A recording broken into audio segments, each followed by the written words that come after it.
You know, it's been a while since I've reviewed Spongebob. It was around a few months ago, back when I didn't know how to make videos. So when deciding what videos to make next, Spongebob was certainly at the top of my list. I decided I wanted to review something classic to take me back to the good old days.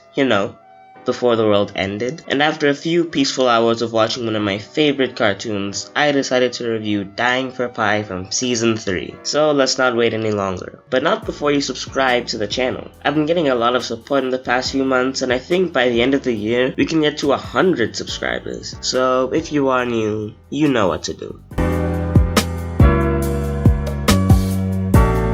The episode begins with a dream of Squidward playing piano on a deserted island, enjoying himself, until he gets interrupted by Spongebob ringing his bell. Crosses off to Squidward having to wake up and go to work. The episode puts heavy emphasis on the fact that Squidward is miserable, from the way he acts towards Mr. Krabs, his body language, and the fact that his dream was about having peace for once in his life, only to get interrupted by the real world. Why many people, including myself, liked this idea in the beginning is how Squidward acted despite his misery. He was never driven to the point of pure depression. He was never overly depressed or overly angry. He still had other traits that made him work. He had empathy. He was willing to try new things. He was even willing to put up with SpongeBob and defend him in one of his weakest moments. And part of what makes this episode work so well is exactly that, his human side, the difference between him in the early seasons and him in Season 7. We'll talk more on this later.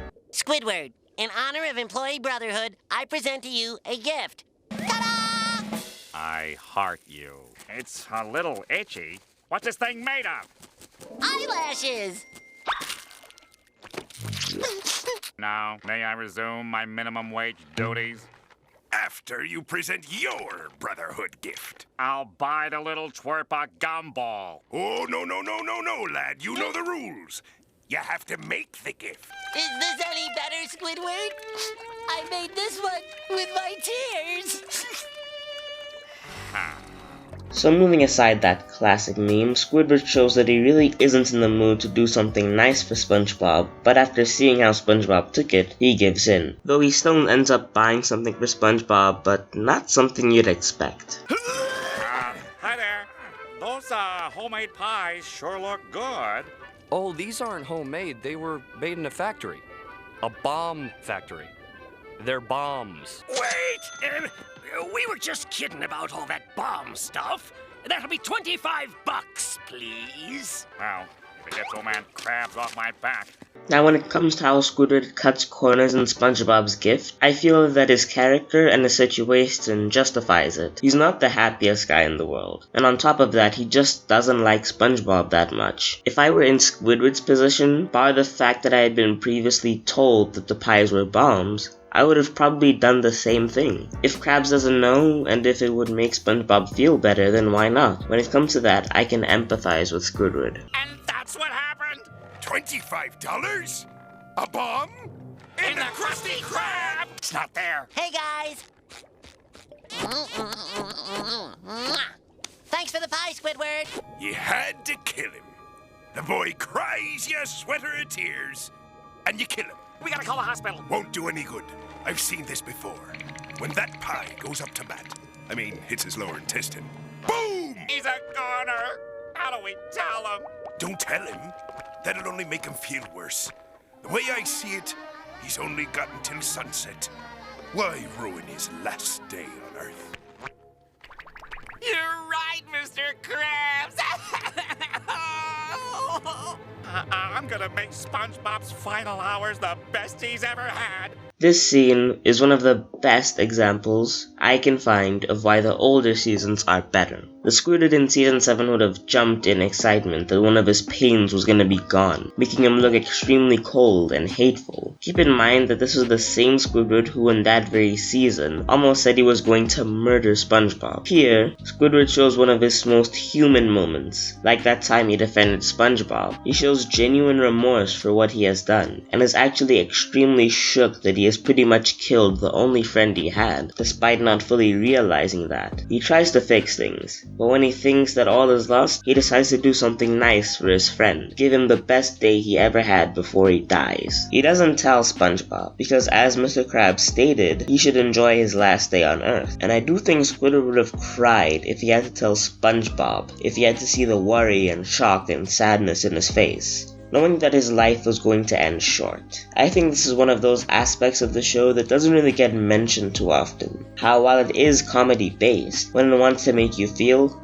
it tries and most of the time succeeds. And this isn't the only time the show has made its characters more human, despite being sea creatures. There was that time in Krusty Krab Delivery where Squidward stood up for Spongebob, or that time in The Donut of Shame where Patrick felt genuine remorse over eating his best friend's donut and does his best to fix it. If you were to ask me to list my top 10 favorite SpongeBob episodes, I don't necessarily know what number 1 or number 2 would be, but this would definitely be amongst the top 5. Another thing about this episode that I find interesting is the comedy. It's funny, but the jokes have a certain subtle edge to them. A certain kind of dark humor that makes itself apparent when you think of the situation. For example, There's gonna be love.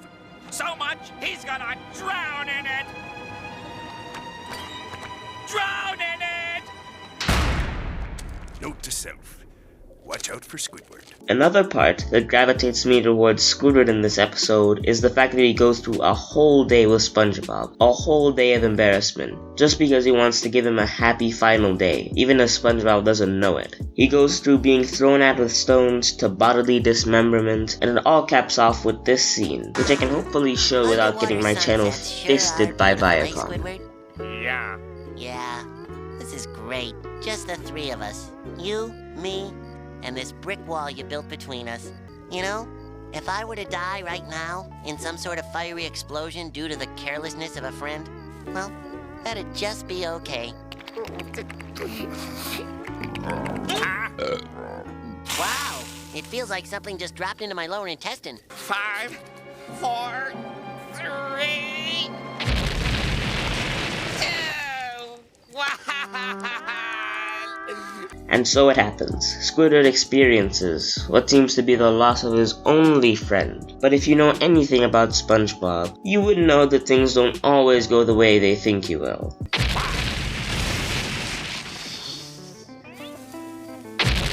Forget the book! I spent the whole day with you doing all kinds of ridiculous things because you were supposed to explode! You want me to explode? Yes! That's what I've been waiting for! Gary! You are gonna finish your dessert, and you are gonna like it! You're supposed to explode into a million pieces! Why would I do that? Because the pie you ate was a bomb! Oh, you mean this pie? I was saving it in my pocket. So SpongeBob doesn't die, they recreate the bomb that destroyed Hiroshima, and that was dying for pie. You already know what I think of this episode. It had a very human Squidward in one of his best appearances in the show. It had a very subtle, dark tone in a lot of the jokes that were told, and had a slightly more adult theme to it with all the mentions of death. Unfortunately, I can't see Nick doing any of that in our current timeline, since they think that kids won't understand what death is and won't like it because it's not haha relatable dab dab dab. Anyways, thank you for watching. You know what to do. Subscribe, share with friends, follow me on Twitter, and I'll see you whenever. Hey everyone, it's the Cartoon Geek here, and I know that the audio may have sounded a little bit weird, and that was because I had just woken up in the morning and I wasn't feeling that well, and my nose was a bit blocked, so that's why my voice sounded a bit weird. Yeah, I pretty much just came in here to say that, and next video should be out pretty soon. I mean, I have to go back to school next week, but the next week after that, I'll be on vacation, so I'll have pretty much that week to just make a video and hopefully upload it soon. I have been planning something, a sort of new series on the channel. I'm not sure if I'll make it yet, but we'll see. Maybe that'll be the video. Who knows? So, see you around, I guess.